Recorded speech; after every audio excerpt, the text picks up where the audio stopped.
Nagapanawagan sang whole of society approach ang Iloilo Provincial Government agud nga matap na ang dengue sa probinsya. Inyang ginpahayag ni IPHO Head Dr. Maria Socorro Quinion kasunod sang padayon nga pagsinulod sang dengue data sa ila ginapatigay nga monitoring. Sunod sa doktor, hindi lang dapat nga local government units kag local health offices ang mag-updanay agud nga matap na ang dengue kundi nga dapat man nga ilakip ang komunidad. Dugang pa ni Quinion sa subong padayon pa nga gina-consolidate ang data para sa Morbidity Week 33. Apang base sa initial report, mayara naman sang masobra 200 kadugang nga kaso kag may isa kadugang nga patay. Gakalatabo, sige ang pagsaka sang dengue, kag kilanlan ulupdanay nagbilog nga community, bilog nga mga barangay officials naton, bilog nga mga municipal LGUs naton, together with the province and mga LGMOs naton and other agencies should get involved. Sa karon nagalibot ang mga sanitary inspectors ng Iloilo Provincial Government agud nga siya kero ng posible itlugan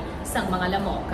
Inisi ka K5 Alex Escalante para sa Kampiyon nga Balita, Serbisyo Publiko kag Kalingawan sa Iloilo. K5 News FM. This news is brought to you by, do you feel tired all the time? Do you have frequent infections? Do you have always cold? It's a sign of low immune system. Boost your immune system with Clinica D3 Bio, antibacterial, natural antioxidant, immune system booster. Clinica D3 Bio has vitamin D3, lauric acid, and monolurine to fight against all viruses. Try Clinica Vitamin D3 with Coccus nocifera.